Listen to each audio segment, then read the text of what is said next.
Halo Tribuners, senang sekali saya Ella Zurasi kembali hadir di hadapan Anda dalam podcast Pos Kupang hari ini Rabu 20 Maret 2024. Dan sesuai dengan flyer yang sudah kita sebarkan, hari ini kita akan membahas tentang Leadership Camp and Edutainment Part 3 MI Pemimpin Rumah Quran Hidayatullah Kupang.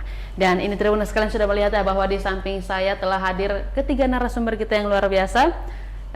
Saya akan memperkenalkan dulu. Yang pertama ada Wakil Kepala MIPRKH Bidang Keunggulan, Ustazah Endang Elvi Sugeni SPD. Ya. Bagaimana kabarnya Ustazah? Alhamdulillah baik.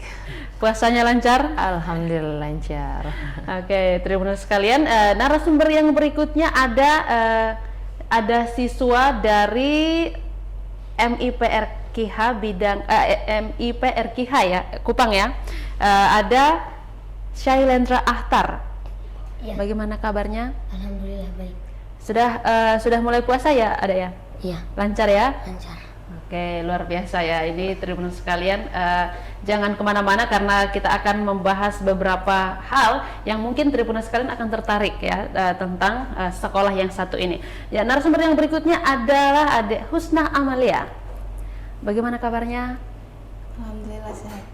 Oke, sehat ya, semuanya sehat dan kita berharap Tribuners sekalian juga sehat-sehat untuk mendapatkan informasi yang akan disampaikan oleh ketiga narasumber kita pada pagi menjelang siang hari ini.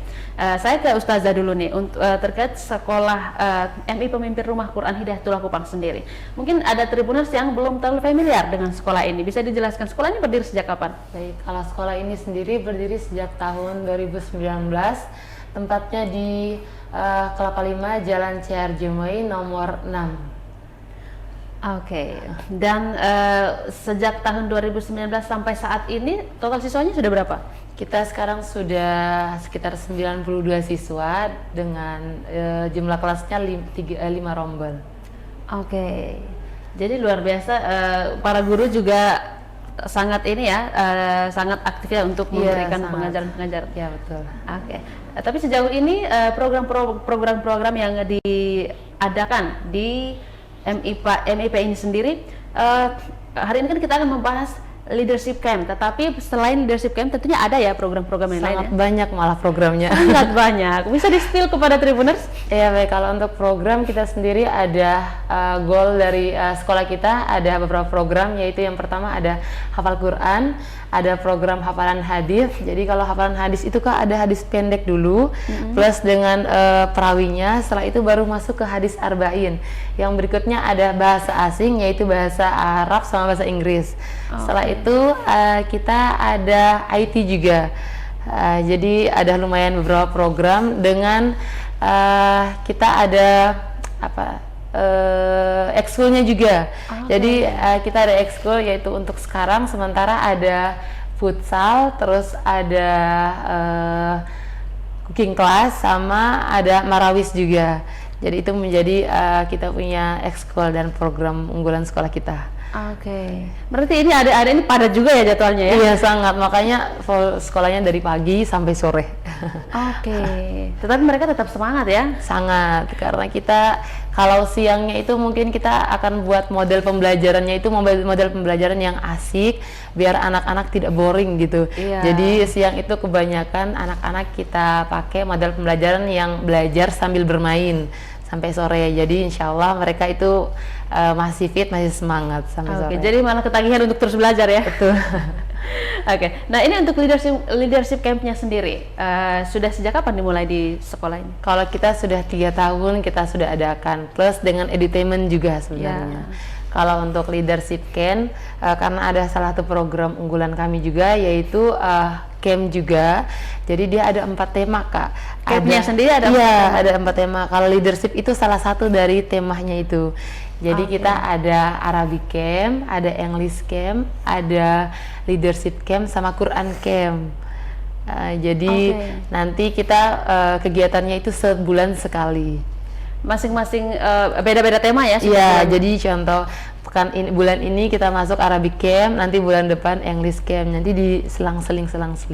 Oke. Jadi kalau misalnya Arabic camp dengan English campnya itu ketika program itu dijalankan, siswa-siswi dan guru-gurunya berbahasa Inggris, berbahasa Arab atau seperti apa? Iya, jadi kita nanti tapi tidak full ya Kak. Kita nanti bahasanya memang ada jadwalnya, sudah ada jadwalnya. Terus kita bukan hanya dari guru yang internal saja dari dalam, tapi kita ngundang yang dari luar juga, eksternal. Contoh yang sudah mahir sekali bahasa Inggris, Arabnya maupun dengan kepemimpinannya juga. Kalau biasa leadership camp itu kita ngundang tokoh-tokoh yang ada di Kota Kupang. Contoh ketua MUI itu kita undang, terus ketua-ketua yang lain itu kita undang.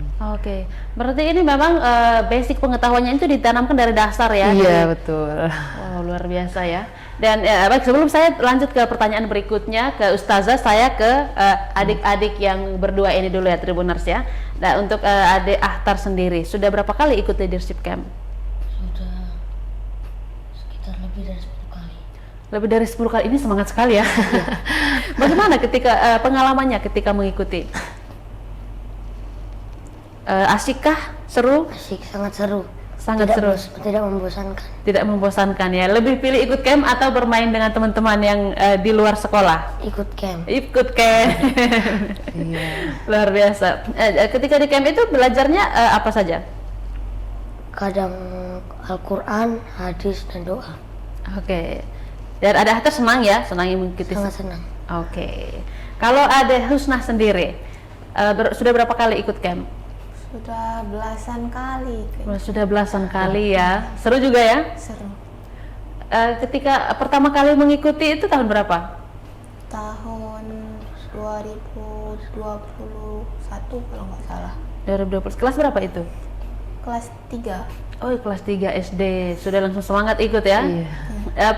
Waktu pertama kali ikut dan ketika mendapatkan pembelajaran di sana, bagaimana? Apakah lebih seru di camp atau di sekolah nih? Di camp. Oh, di camp ya. Karena mungkin lebih santai Kak di Iya. camp itu.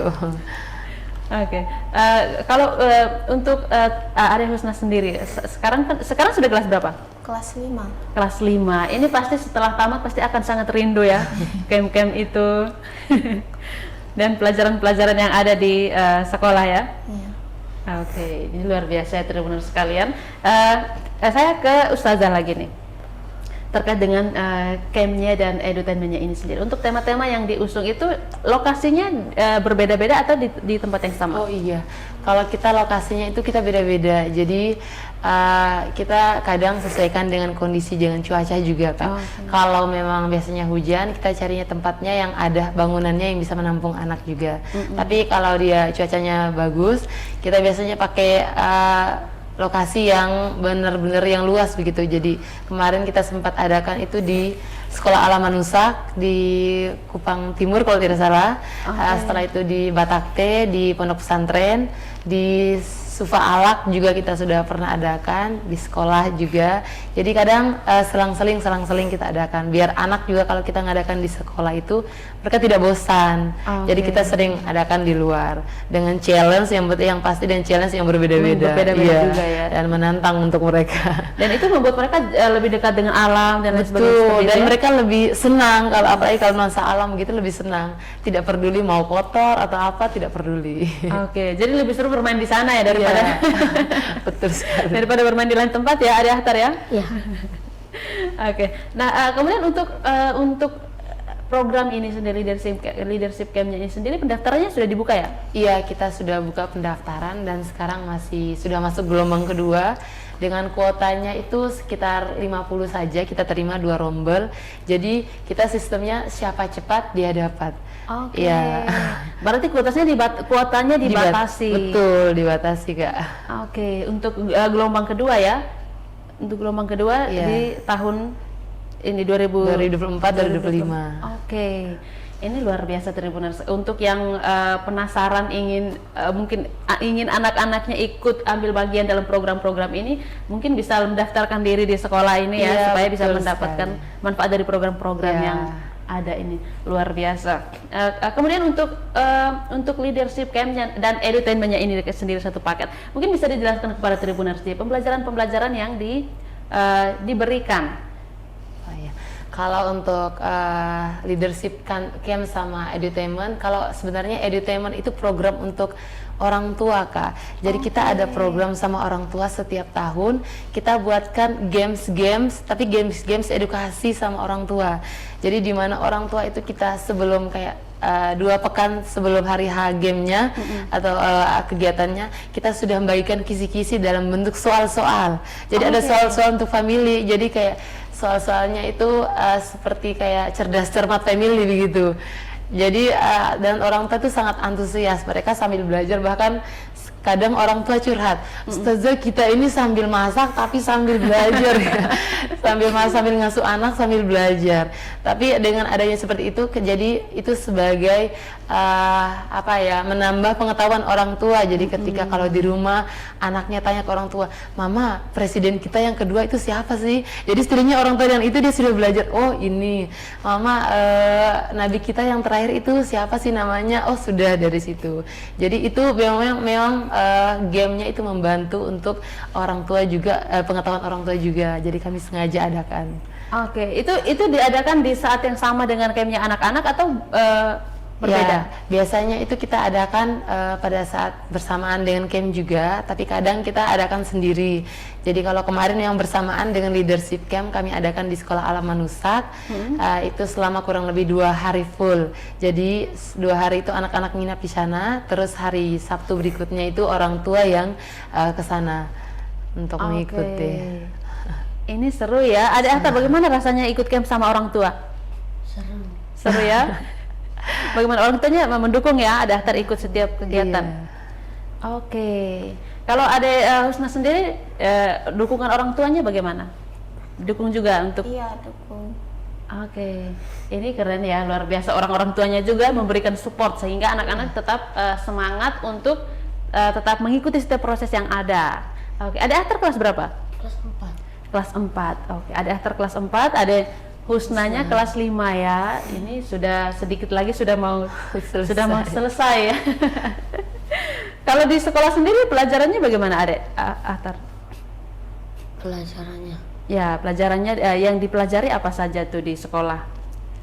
banyak, ada bahasa Arab, ada bahasa Inggris, ada hadis, Oke. Al-Quran. Adek Akhtar lebih suka yang mana? Suka semuanya? Al-Quran? Oke, keren ya. Ini masih kecil-kecil sudah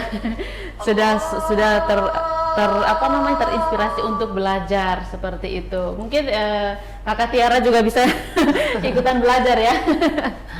Oke, kalau ada Husna sendiri, apa yang paling disukai dari setiap pembelajaran?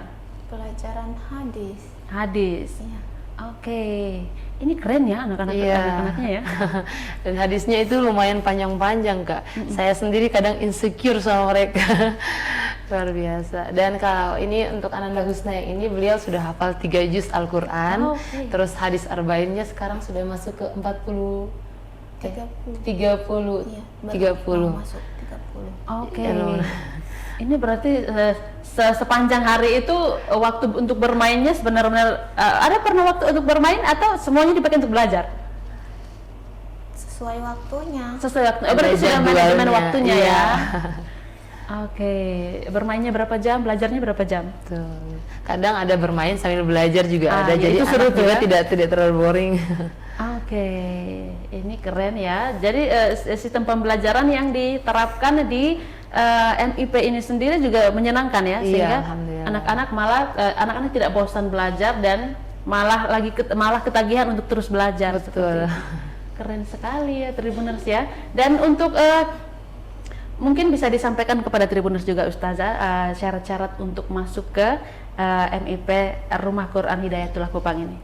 Baik, untuk syarat-syaratnya yang pertama yaitu seperti biasa sama kayak sekolah lain, yaitu ada fotokopi ijazah, terus fotokopi kartu keluarga orang tua, terus biaya pendaftarannya. Untuk biaya pendaftarannya kayaknya tidak bisa disebutkan di sini ya, Kak. Ya, nanti bisa langsung dicek saja. Iya, betul. Terus ada foto pas anak tersebut juga. Jadi 3 lembar biasanya kalau kita itu. Oke, berarti persyaratannya umum saja ya Iya, untuk. betul. Oke. Oh, tadinya saya pikir mungkin anak-anaknya dites dulu nih. Kita ada tes juga, tapi kita itu tesnya sebagai formalitas sebenarnya, karena kita tidak mau memilih anak yang cerdas saja yang masuk sekolah ini, tapi kami memilih tadi, makanya saya bilang kuotanya itu 50 kuota saja, terus siapa cepat dia dapat sistemnya. Jadi tesnya itu sebagai kami mengetahui kemampuan anak agar pembelajaran kami itu bisa pengelompokan pembelajaran itu sudah baik, sudah tahu dari situ. Nah, karena sistem pembelajaran kami juga mungkin agak berbeda dengan sekolah lain, Kak. Kalau kami di sana untuk beberapa pelajaran itu kami sistem pembelajarannya tidak mengikuti per kelas, tapi kita mengikuti kemampuan anak dan per fase. Kayak kelas 1 itu kelas 1, kelas 2, kelas 3 itu dia fase A. Jadi untuk pembelajaran Quran itu mereka masuknya tidak per kelas tapi per kelompok sesuai kemampuan anak. Jadi berarti lebih disesuaikan ya iya, dengan kemampuan betul. anak-anaknya. Biar bisa cepat dapat target pencapaian mereka. Berarti ini para gurunya juga ekstra ya, Iya, memberikan sangat. effort. Betul. Ini luar biasa. Tapi kalau di dalam masa puasa seperti ini tuh ada tidak Ustazah, sebagai seorang, kita kan manusia ya, pasti ada Betul. tantangan-tantangan yang datang ketika kita harus menjalani ibadah puasa, terus ketika menghadapi anak-anak yang karakternya bermacam-macam, seperti apa kira-kira? Iya, kebetulan kita itu ada program sekolah di mana program setiap bulan Ramadan itu kita daurah, Kak, namanya. Jadi daurah itu anak selama 15 hari atau 13 hari nginap di sekolah. Jadi sistem kayak pesantren gitu, nginap di sekolah, mereka hanya fokus dengan Quran sama pembelajaran hadis saja. Jadi selama 15 hari? Iya, jadi kita sebagai guru ini jadi ibu asuhnya mereka, jadi pengganti orang tua full selama 15 hari. Kayak sakit makannya mereka dari tidur sampai bangun, belajarnya, itu semua diurus sama guru-gurunya. Berarti ini sementara berjalan Iya, ya? betul. Ini ada Kak Ahtar juga lagi di apa namanya, nginapnya di sekolah ya? Iya. Bagaimana rasanya? Beda tidak ketika nginap di sekolah dan di rumah? Beda, suasananya beda. Suasananya beda ya? Lebih tegang atau lebih santai? Lebih santai. Oh, malah lebih santai di sekolah ya? Teman. Berarti di rumah lebih tegang ya untuk misalnya dikasih ingat sama orang tua untuk belajar, seperti itu ya? Iya, kalau di sekolah itu mungkin karena banyak teman-temannya ya, Kak, jadi mereka malah lebih banyak berlomba-lomba untuk ngejar target mereka daripada bermain ataupun malas-malasan. Mungkin kayak lebih ke kayak imunnya mereka atau daya tahan tubuhnya mereka, itu yang kita sebagai guru itu yang sering khawatir di situ. Tapi kami selalu usahakan memberikan kayak makanan, asupan yang baik untuk mereka. Ada Husna juga nih di sekolah ya? Iya, Beda tidak di rumah dengan di sekolah? beda. Bedanya di mana? Banyak teman, lebih seru. Oh, lebih seru ya. Kalau di rumah itu lebih tenang-tenang sendiri gitu. Iya, bosan. Oh, bosan. Berarti ini kalau misalnya ada program yang mengharuskan Ade Husna dan teman-teman itu seperti di pesantren begitu, berarti mau ya? Iya. Lebih memilih itu. Bahkan kadang mereka bilang karena kita programnya cuma 13 hari, nanti mereka bilang Ustazah bisa tambah lagi harinya. Diminta ya? Iya. Berarti itu untuk anak-anak yang nginep ini sendiri itu dibagi ya, misalnya ada beberapa kelompok itu didampingi sama guru. Iya, betul. Kalau kita kan ada tidak semua guru yang kita libatkan jadi pengasuh, Kak. Jadi ada kayak kepala sekolah yang sudah berkeluarga, itu mereka tidak kami libatkan jadi pengasuh. Hanya guru-guru, rata-rata kita semua di bawah masih bujang. Jadi yang sudah menikah cuma 2 orang, yang selain itu 20 orang itu masih bujang semua. Berarti waktunya bisa full ya? Betul. Iya, jadi kayak 20 guru itu kita bagi satu guru handle-nya 3 atau 4 anak begitu ngurus. Jadi biar ngurus dari semua pakaiannya, tidurnya, makannya itu diurus.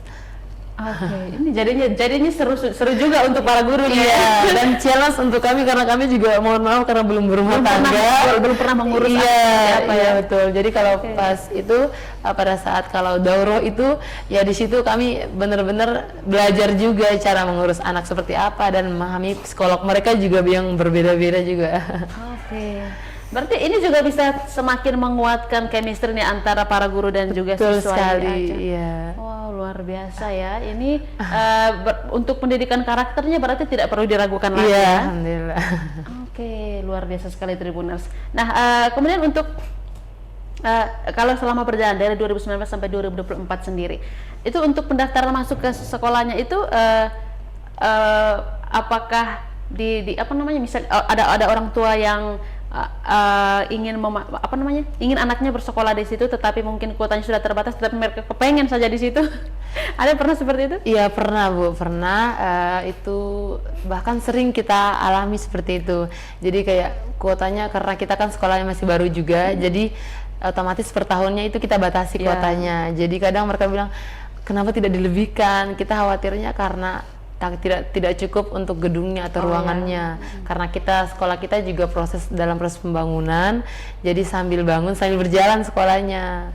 Oke. Berarti ini juga untuk menjaga kualitas dari pendidikan anak-anak ya, daripada fasilitasnya belum menunjang tetapi dipaksa diterima banyak. Ujung-ujungnya yang efeknya tuh ke anak-anak didik ya. Ini luar biasa sekali Tribuners. Dan Ustazah mungkin bisa memberikan satu alasan kepada Tribuners nih, kenapa orang-orang tua itu harus menyekolahkan anaknya di sekolah ini. Baik, untuk itu alasan kenapa orang tua mau masukkan anaknya ke sekolah kami. Yang pertama, sekolah kami ada goal dari situ itu minimal dia mutkin atau dia benar-benar lancar hafal Qur'annya itu selama 3 juz atau 5 juz dan 42 hadis arba'in, serta kami itu ada penanaman karakter dan adab dalam kesehariannya. Jadi itu yang benar-benar mungkin orang tua pengen masukkan, karena kami itu di sekolah itu selalu mengajarkan ke anak, mengajarkan hadis. Jadi hadis itu kita ajarkan hadis, tapi kita terapkan juga dari hadis itu. Contohnya kayak kita menerapkan hadis larangan marah atau hadis larangan makan dan minum sambil berdiri, Kak. Jadi dibacakan hadisnya, janganlah kamu makan dan minum sambil berdiri, dan itu kami akan di sekolah itu kami akan jalankan seperti itu. Jadi ketika ada anak yang makan dan minum sambil berdiri, kami tegurnya bukan makannya pakai duduk, tapi kami tegurnya pakai hadis gitu. Begitu juga di rumah, kalau mereka lihat orang tuanya mereka lagi makan sambil berdiri atau lagi marah, nanti bukan pakai ngomong lagi, langsung la takdof walakal jannah gitu.